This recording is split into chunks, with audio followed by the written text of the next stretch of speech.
Having a hard time of it, eh? Penny nodded. But I promised to write Hjelmer 1 letter a week, and Joseph said he's going to St. Andrew tomorrow and will mail it for me. Tante Agnes, why doesn't he write? Agnes settled wide hips on the chair at the end of the trestle table. I wish I knew. She shook her head. Never did trust that young man myself. Trouble seems to follow him like chickens will the corn. It's not his fault that Mary Ruth took it in her mind to get that young man for her own. I know. But she must have had some reason to feel she could accuse him like that. I know he says he never kissed her, but... Agnes clamped her lips over the rest of the sentence. But what? Penny leaned forward. You've heard something and you didn't tell me?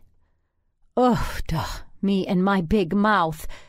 You want a cup of coffee with Joseph and me before we go to bed?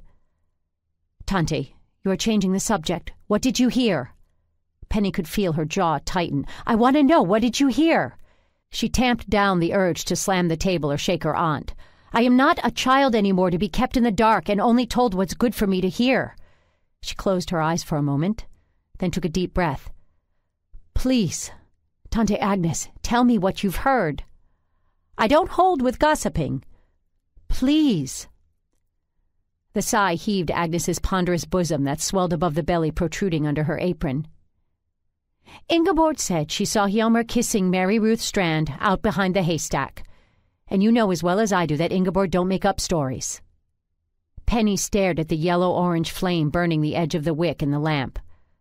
Weeks earlier, something inside had warned her to be ready for such a telling. She had ignored it then, but could no longer. He lied to me then?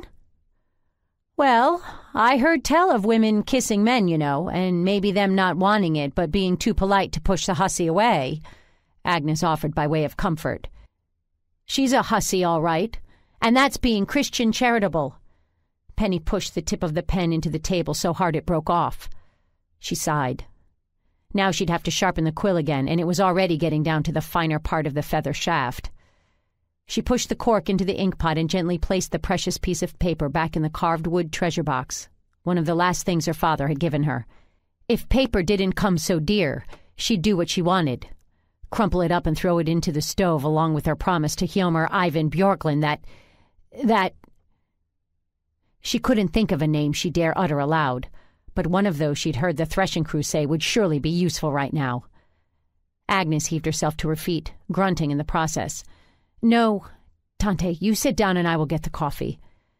Penny looked down at her aunt's feet, closely resembling sausages stuffed into a casing. Her elk-skin moccasins were already the only shoes she could wear. Penny didn't remember her aunt having trouble like this when she'd been in the family way before.